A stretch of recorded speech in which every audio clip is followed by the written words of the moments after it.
Olá pessoal, tudo bem?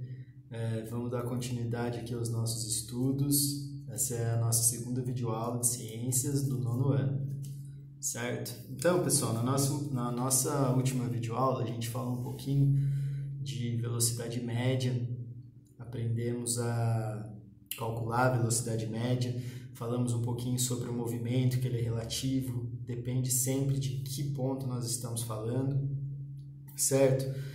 E hoje a gente vai falar um pouquinho, continuando no assunto de velocidade, a gente vai falar de aceleração.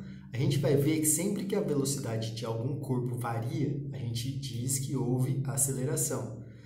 Então, a aceleração indica para a gente quanto a velocidade mudou e em qual intervalo de tempo, certo? Ela vai medir, então, a variação da velocidade durante um intervalo de tempo. A aceleração vai medir a variação da velocidade durante um intervalo de tempo. Para a gente calcular essa variedade de tempo, a gente tem aquela formulinha. Aceleração é igual à variação do tempo dividido pela variação. A aceleração, ela é medida pela variação da velocidade dividida pela variação do tempo. Lembrando que sempre é o tempo final menos inicial, certo? Final menos inicial. Vocês podem acompanhar melhor essa fórmula a partir da página 8 da parte de física da apostila de vocês. Então, na aula da semana passada, eu postei lá junto com vocês um formulário com as questões e com as fórmulas, né? E hoje estou falando para vocês irem acompanhando pela apostila. Acredito que ir acompanhando essa videoaula junto com a apostila é muito mais fácil. Beleza? Então tá bom. A gente vai ver que quando a gente fala de aceleração, a unidade que vai ser usada vai ser o metro por segundo ao quadrado. O que isso quer dizer? É um pouco estranho, né? Por exemplo, se um carro tem aceleração de 10 metros por segundo ao quadrado, o que isso quer dizer? Quer dizer que a cada segundo a velocidade do carro aumenta em 10 metros por segundo.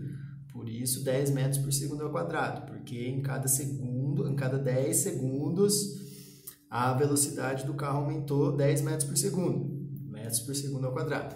Beleza. Então tá bom. Outra coisa que a gente vai estudar um pouquinho tem a ver com o que a gente pode chamar de movimento retilíneo uniforme ou o movimento uniformemente variado. O segundo, que é o uniformemente variado, o que ele vai trazer para a gente? Vai falar que a velocidade está variando de modo uniforme. O que quer dizer uniforme? De maneira igual. No caso da apostila, lá na página 9, ele dá um exemplo para a gente sobre isso, certo? Então tá bom. Outra coisa que a gente vai estudar aqui agora tem relação com a queda dos corpos. Então vamos só relembrar um pouquinho. Falamos de velocidade média, falamos um pouquinho de aceleração, como a gente calcula a aceleração, e agora a gente vai falar um pouquinho sobre a queda dos corpos. Lembrando que tudo isso está relacionado com velocidade. Quando a gente fala de queda de corpos, o que é a primeira coisa que a gente pensa? Queda de um corpo. Se a gente solta uma pedra, vamos pensar, a gente solta uma pedra ou um objeto qualquer, o que vai acontecer com ele? Ele vai cair no chão. Mas como que ocorre esse movimento de queda? O objeto cai numa velocidade constante ou vocês acham que a velocidade dele vai variar? É difícil a gente conseguir descobrir isso só observando se ele vai cair, porque o movimento é muito mais rápido do que a própria queda. Mas tem uma técnica que na apostila de vocês lá na página 10 está mostrando, que é sobre a fotografia. Beleza? O que vai acontecer? Quando um objeto cai, quando a gente está segurando um objeto, por exemplo, essa caneta, estou segurando essa caneta, eu solto ela e ela cai, o que acontece? A gente vai ter a resistência do ar. A resistência do ar nada mais é do que uma força, a força que o ar exerce nesse objeto, em sentido oposto a ele. Ou seja, quando ele está aqui, quando ele se movimenta, a gente vai ver que ele vai ter um sentido oposto a esse movimento, certo? Quanto maior a superfície do objeto, se for uma placa, por exemplo, uma placa de metal caindo, maior será essa resistência do ar com o objeto. No caso dessa caneta aqui, a resistência com o ar foi menor, certo? Como que a gente consegue comprovar isso que a gente está falando? Se a gente tiver dois objetos de massas diferentes no mesmo tubo, num tubo onde a gente pode retirar, por exemplo, todo o ar. Dizemos que o ar de um tubo foi bombeado todo para fora. O que vai acontecer? Não vai ter força de resistência. Então, isso é uma coisa que a gente tem que conseguir lembrar.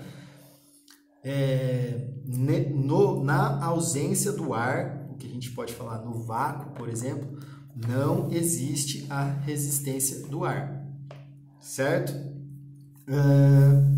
Então tá bom. Para comprovar isso que eu estou falando para vocês, eu vou dizer para vocês agora lerem a página 10 e 11 da apostila de vocês, que está bem explicadinho lá. Ele dá um exemplo muito bacana, que é muito simples de vocês vão conseguir fazer tranquilamente aí na casa de vocês. Beleza? E em relação à nossa videoaula de hoje, era só isso que eu tinha a falar para vocês. Ela, teoricamente, é uma videoaula mais curta. Por quê? Porque essa parte de tanto velocidade média, quanto parte de aceleração, de queda livre e o que a gente vai falar um pouquinho mais para frente, a teoria dela acaba sendo uma teoria que nós vamos precisar de bastante leitura, bastante calma e bastante interpretação para nós conseguirmos realizar bem todos os exercícios. Então, sugiro que vocês leiam a página 8 e a página 9 com muita atenção, muita calma, levem a sério e eu tenho certeza... Novamente, tenho certeza que vocês vão conseguir realizar todos os exercícios que eu propor para vocês a seguir, beleza? Então, pessoal, nossa videoaula de hoje é isso, era isso que eu tinha que falar para vocês. Bons estudos e até a nossa próxima videoaula.